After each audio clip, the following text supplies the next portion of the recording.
Akkam jirtan hordoftoota keenya kun Finfinnee News Network anis Daniel Dibaabaati. Oduu qabannee dhiyaannee jirra. Akkasumas hoggansa waraana bilisummaa Oromoo keessaa hoggansa waraana bilisummaa Oromoo godina giddugala Oromiyaa Kaabal Shaggar kan ta'e Jaal Abdii qabannee dhiyaannee jirra. Egaan sagantaa keenya nu waliin turaan isiniin jedha. Oduu keenya har'aa utuun isinitti himin gidduu kana waan nurra ga'een isin itti himuu barbaada. Gidduu kana beeksistuu ni kaffalla jechuudhaan jarri tokko nu dubbisan. Erga nu dubbisaniin booddee maal beeksisuu barbaadu jennee gaafanne. Isaanis waanuma beekamaa ta'e kan akka kophee, ispoortii, waan fayyaa, haala jireenyaa beeksistu jechuudhaan nutti himan. Nutis hayyee ni ta'a jenneen. Ergasii karaa Facebookii linkii waanuma qajeelaadhaa fi seera qabeessa fakkaatu nutti erguudhaan nutis waan sana ilaallee dhugaan waan fakkaateef isaan irraan tolee jennee furannee peejii keenya akkaawuntii advertaayimentii jaraatti daballe jechuudha. Ergasiitii guyyaa tokkollee tuun buliin sa'aatii 12 keessatti adminii keessaa baasuudhaan yeroo ammaa kanatti suuraa hin fakkaanne fi ija namaatti ilaaluun namatti hin tolle yeroo ammaa kanatti maxxansaa jiru. Egaan hordoftoonni keenya sagantaa keenya oduu keenyas hordofuudhaaf karaa weebsaayitii keenya fnnmedia.org yookaan fnnmedia.info yookaan fnnmedia.net karaa sanaan nu hordofuu dandeessu. Akkasumas YouTube irraan @finfinnee jettanii nu hordofuu dandeessu. Finfinnee umarraa tokkittiidha. Finfinnee kan jedhu @finfinnee kan jedhu nu hordofuu dandeessu yookaan Finfinnee News Network.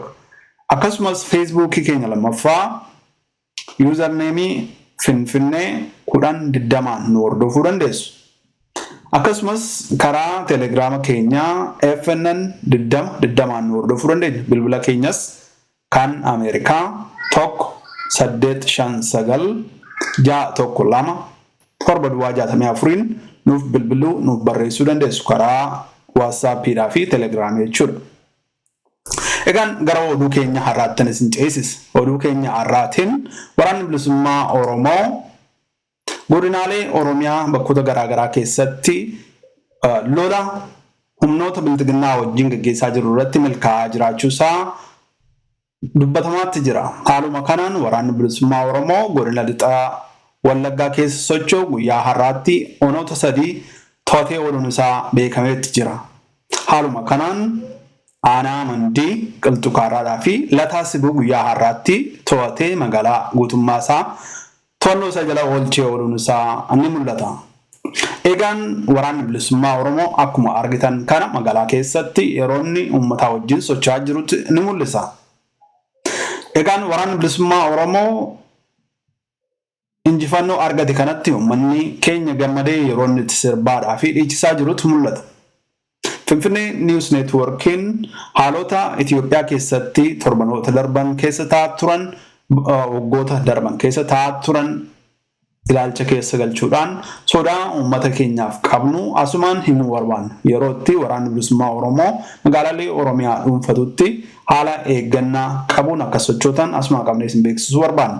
Mootummaan kun yeroo ammaa kanatti dirooniidhaa fi xiyyaaraan qilleensarraan uummata nagaa rukutaa jiraachuunsaa dhaga'amaa waan jiruuf uummanni keenya of eeggannoo akka gootan asumaan isin beeksisuu barbaanna. Torbanoota darban juma kana keessa magaalaalee kan akka Meettaa Walqixxee, Coobbii, Boosat, Nunnuqumbaa fi magaalota fi aanota kan biraa keessatti humnoonni mootummaa karaa qilleensaadhaan uummata nagaa ajjeesaa turuun isaanii ni yaadatama. Haaluma kanaan namoonni lammiileen nagaa Oromoo hidhamuu maleeyyiin 150 ol ajjeefamuu isaanii dhageenyetti jira. Egaan yagguu itti waraanni bilisummaa Oromoo magaalaalee dhuunfatutti dhiyeessi garaagaraa dhiyeessuufiin keessummeessuu irraan kan hafe dhiichisuun yeroon isaa yeroo amma miti gatteef uummanni keenya akka of eeggatu asumaan himuu barbaanna.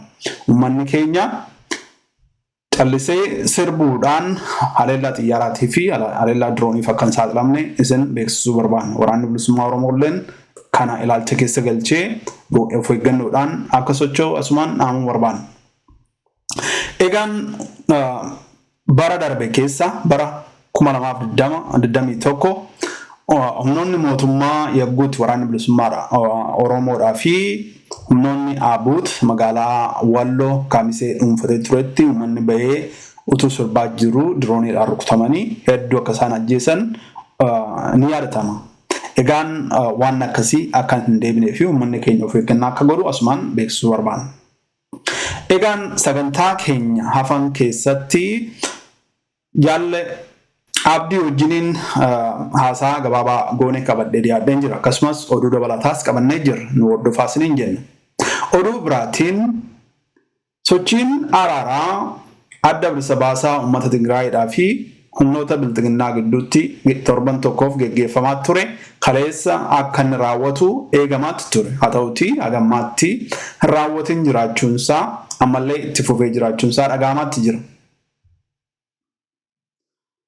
Mariin araaraa kun miidiyaadhaaf cufaa ture. Miidiyaaleen addunyaallee carraa oduu maaltu deemaa jira, araarri kun milkaa'aa jira moo milkaa'aa jiru kan jedhu argachuu hin dandeenye turan. Akkasuma Finfinnee News Network illee jala bu'ee odeeffachuudhaaf carraaqqii nuti goone hagammaatti hin milkaa'in jira.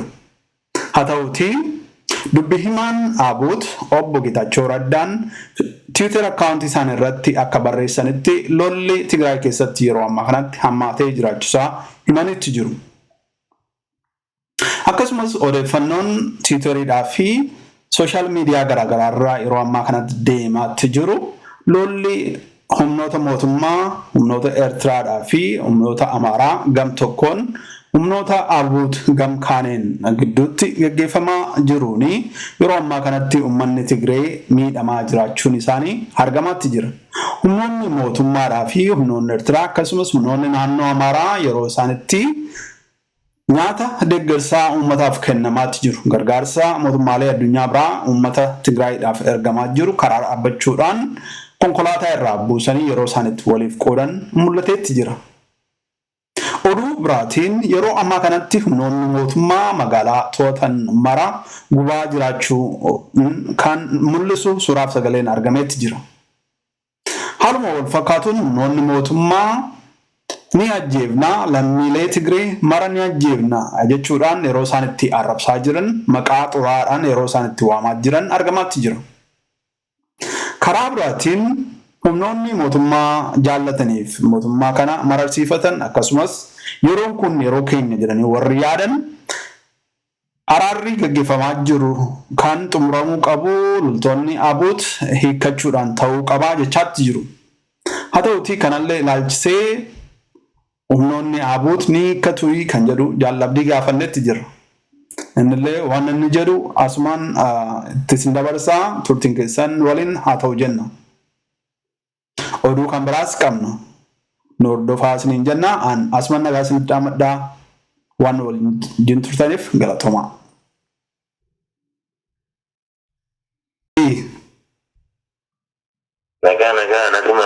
Naguma akkam jirtaa?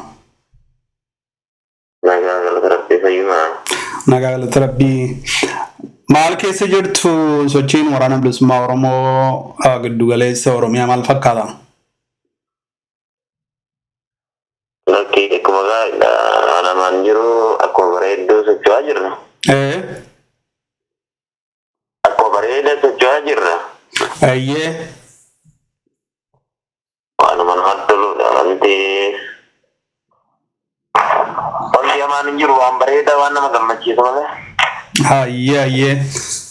Gidduu kana lolli giddu galeessa Oromiyaatti waan geggeeffame ni jira.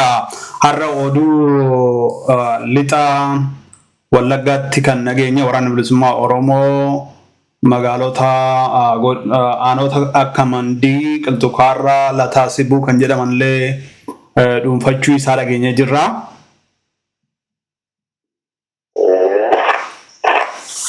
Waraanni bakka biraan waan nageessan lolli kadeemaa jiru ni jira.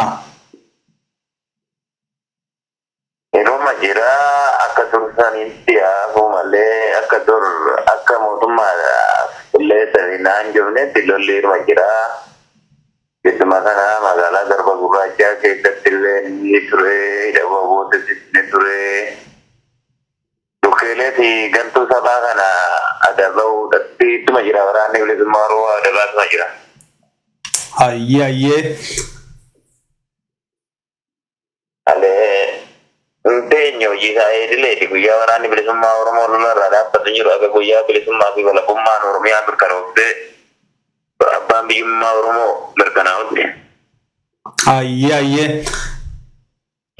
Oduu kan biraa kan nuti dhageenyu mootummaan lola waraana bilisummaa Oromoo wajjin deemaa jiru injifatamuurraan kan ka'e tokko karaa qilleensarraan dirooniidhaanis xiyyaaraanis uummata nagaa ajjeesaa jiraachuudhaa fi uummata nagaa hedduu sababa malee ajjeesaa jiraachuu dhagaa jirra. Wantoonni kun godina Oromiyaa bakka garaagaraa keessatti hammaatee itti fufee jiraachuusaa dhageenya. Harargee irraa namoonni ajjeefamuu dhageenya. Giddu galeessa irraa akkasuma namoonni ajjeefamuu dhageenya. Wallaggaa irrallee akkuma kana gara Booranaallee waan kun jiraachuusaa inuma dhageenya. Waan isin quba qabdan ni jira. Haleellaa diroonii yeroo darbe meettaa walqixxeedhaa fi coobbitti akkasumas boosaat fa'aa keessatti raawwatan sana ittuma fufanii jiru moo amma haalli maaltu jira? Egaa haleellaan diroonii giddu galeessatti coobii meettaa walqixxee gara boosetti egaa siyaasi guyyuma kaleessa irra immoo gara dhihaa darbachaa jiraachuu isaatiin ni dhageenya. Giddu galeessas marsaa jiraachuu isheen dhageenya. Egaa gabaabumatti wanti kun wanni nama godhaa jiru kun waan kaayyutti uummata Oromoo jabeessee waan uummanni Oromoo waraanni bilisummaa Oromoo qabatee jiru kun galmaan ga'uuf akka haala aanjettuuf malee waan qabdu irraa duubatti deebituuf miti. Kun immoo kan inni nama godhaa jiru kun abdii kutannaa isa dhumaatii fi abdii kutatee waan yeroo xiqqoo ittiin bitadhaadha fi yookaan immoo egaa waan amma itti jiru kanarraa nan dandamadhaa jedhee godhuudha malee mootummaan biyya bulchuu mootummaan dimokiraasii ta'e tokko waan godhuu miti. Kuni kufaatii mootummichaa maarifatti agarsiisatti jira. Dirooniin maqaa ta'u malee gidduu kana immoo harka jaalaa qeerroon dhuskaadhanis ta'e isaanifattis ta'e karmaa makiinaa gubbaa irratti bakka argatanitti isaanuyyuu gara baadiyyaatitti bahuu hin danda'anu. Naannoo magaalaa fi kaampii isaaniitti ijumaan argaa uummata Oromoo dhibbanii yeroo fixaa jiran argaa jirra. Guutumaan guutuutti ajjechaan hammaachatti jira kan durirraa jechuudha. Diroonii malee karaa waraana lafootiinis uummata naannoo magaalaa akka malee dhugaa jiraniif walla magaafachiisuu ajjechaan hammaatira akka malee. Wanti kun akkuma jette jaalladhi abdii makutachuurraa waan ka'u fakkaata. Oromiyaa duwwaa keessatti illee miti naannoo Tigraayitti illee waanuma kana geggeessaa jiru.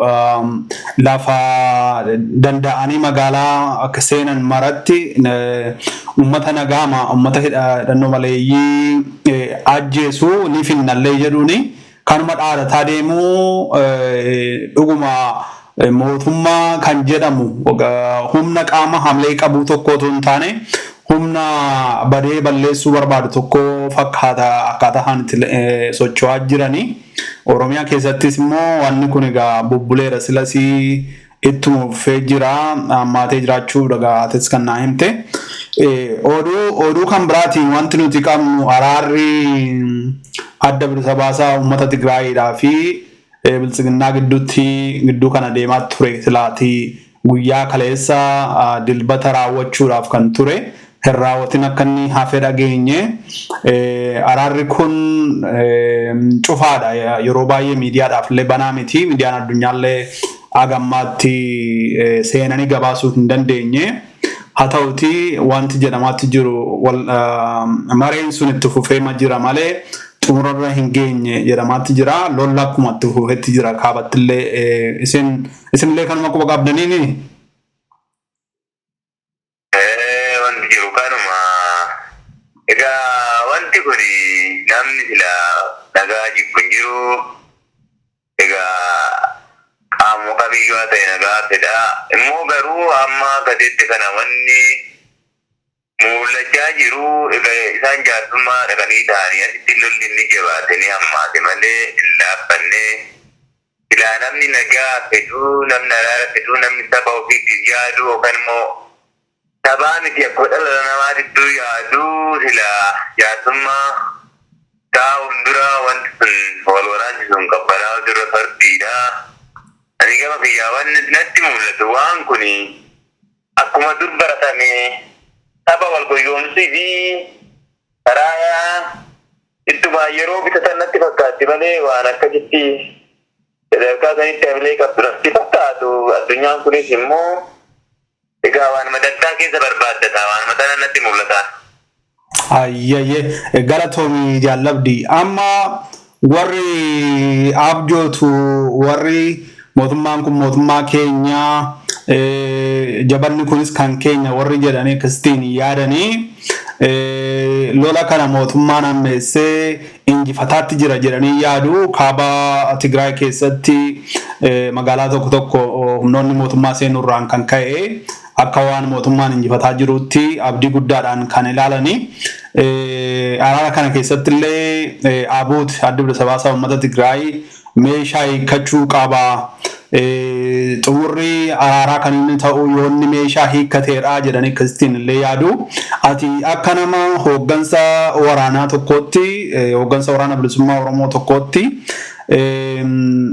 warri Abuut meeshaa ni hiikkatu jetteen yaadda wanni kun waan ta'utti fakkaata?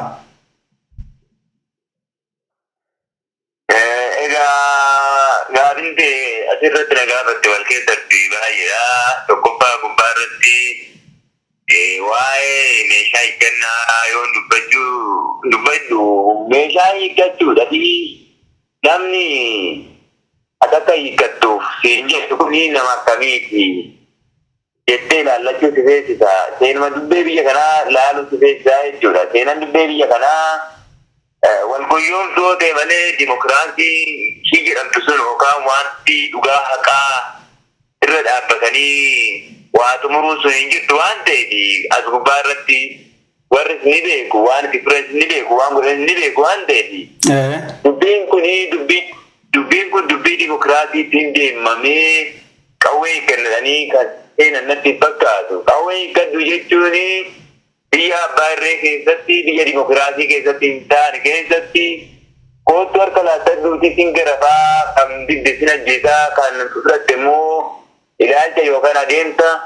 kiyyawoo fudhatte immoo harree taaddatti addaa warra jedhuudha warri kun. Warra kana immoo akkasitti warri kun waan dimokiraasiitiif ta'e yookaan immoo mi'a bilisummaatiif baraniiru.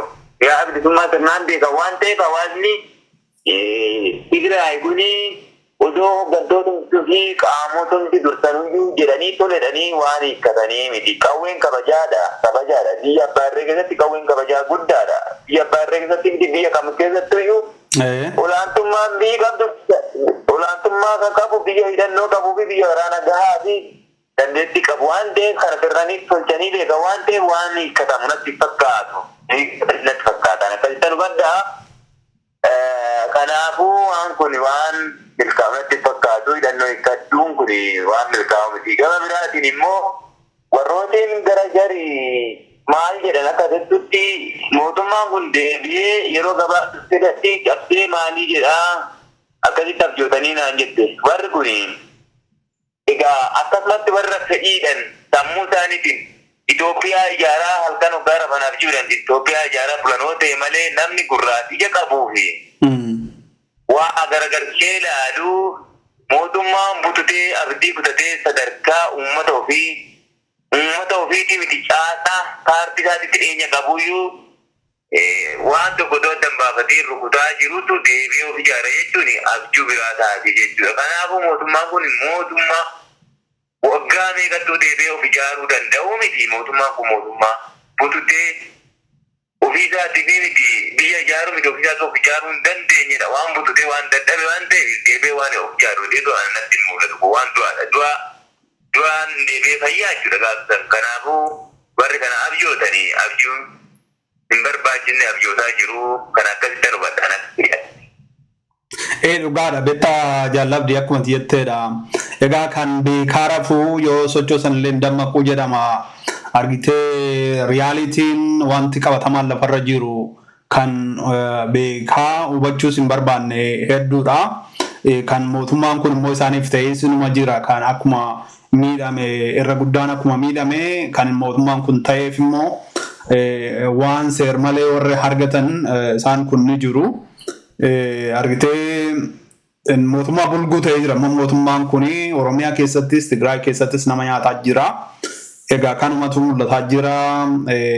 Hedduu galatoomii Jaalla Abdii haala Oromiyaa keessas jiru Itoophiyaa keessattis yeroo ammaa kana mul'ataa jiru irratti yaada nu laattee fi haa ta'u egaa jabaadhaa isiniin jenna isin hordofna.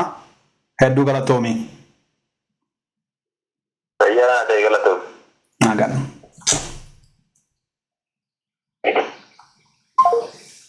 Harka fuunee kabajamtoota daawwattoota keenyaa oduu guyyaa har'aaf qabanne isiniif dhiyeessina. Oduu waliin an Gamteessaa Sabaati. Godina Shawaa Bahaa Aanaa Fantaallee ganda dirree sadanii keessatti hojjettoonni warshaa sukkaaraa Matahaaraa gaafa onkoloolessa 21 bara 2022 irraa kaasee humna tikaa PPT'n ukkaanfamanii achi buuteen isaanii dhibamuun dhaga'ame. Namoonni ukkaanfaman kunneenis kanneen maqaan isaanii armaan gadiitti kan tarreeffamu yoo ta'u, Alii Boruu Bakkaalaa, Waadaay Bultumee Waadaay, Jamaal Bulaa Boruu, Boruu Bulaa Boruu, Abduu Aliyyi Dooyyoo, Asheen Roobaa Qurquraa, Fantaallee Bulaa Shoggoroo, Muhammed Roobaa Gumbii, Tukkee Huseen Utaalee kan jedhaman eessa akka gaggeeffaman kan hin beekamne ta'uu maatiin isaanii FNN itti himaniiru. Oduu biraan godina Iluu Abbaa Booraa Aanaa Noophaa ganda Ulmaayyaatti guyyaa gaafa onkoloolessa 26 bara 2022 waraanni PP dargaggoo Balaachoo Wadaajoo jedhamu maaliif rifeensa guddifattee ati shaniidha jechuun rasaasatti roobsuun ajjeesuu maddeen keenya nuuf himan.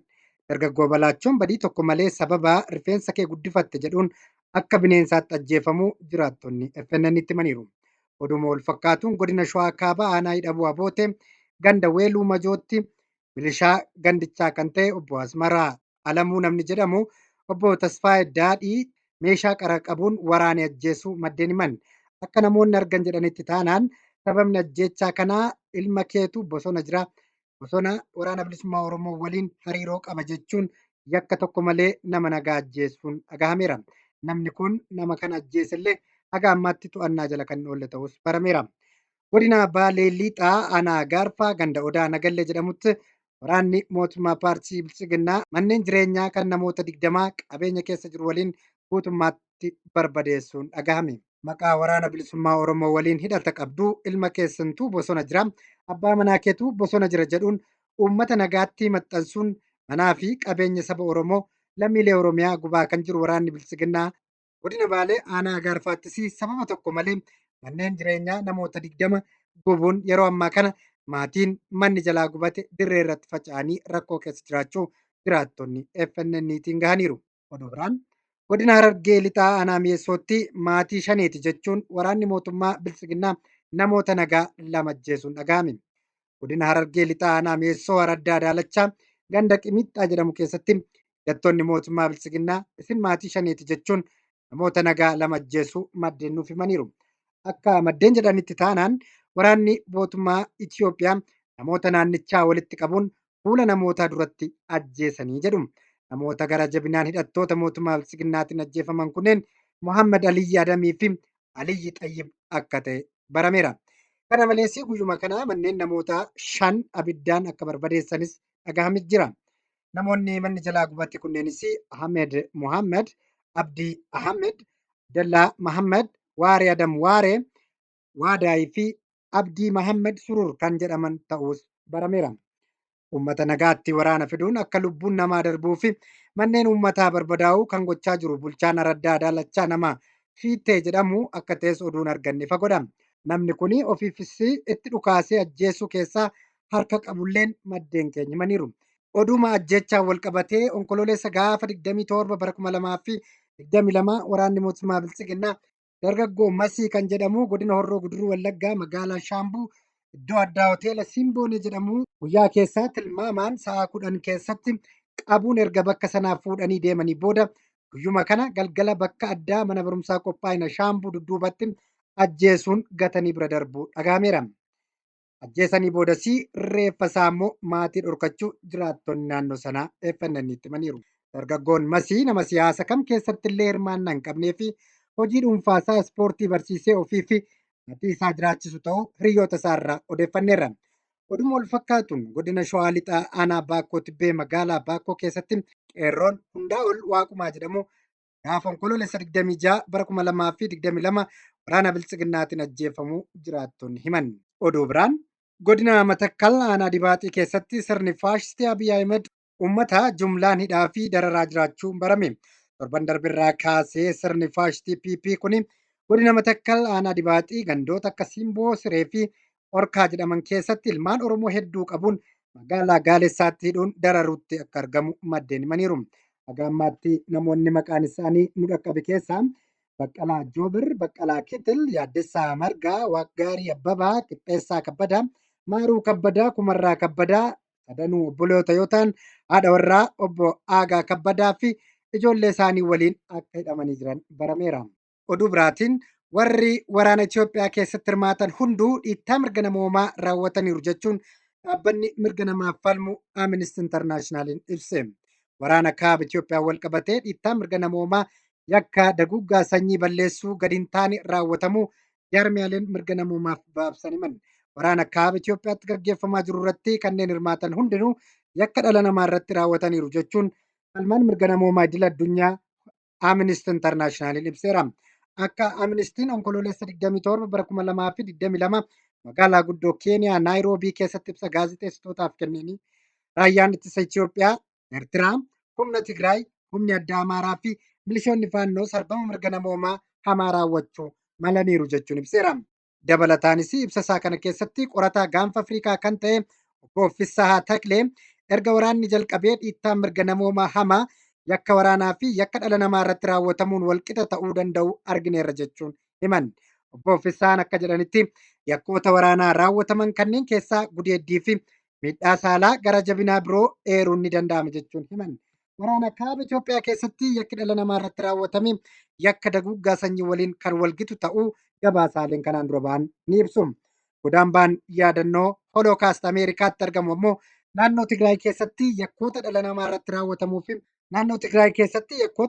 irratti raawwatamuu fi daguggaan sanyiis baay'achaa dhufuu jabeessee ibseera. Godaambaan kun ibsa isaa keessatti akka eeretti humnoota Eertiraa fi humna addaa naannoo Amaaraan deeggaramuun waraanni Itoophiyaa magaalota ijoo Tigraay qabachuun nageenya jiraattota nagaa Tigraay balaaf saaxilaa jira jechuun himeera. Gabaasa ajjechaa mallattoo daguggaa sanyii ta'e ajjechaa jiraattota nagaa irratti xiyyeeffate raawwatamu haasaa jibbinsaa jumlaan hidhuu akkasumas itti yaadanii balleessuun namoota jumlaan adabuun babal'achaa akka dhufes himaniiru. Ibsa godaambaa kanaa hordofuun imbaasiin Itoophiyaa fi Eertiraa Ameerikaa keessa jiran gabaasa kana cimsanii qeeqaniiru.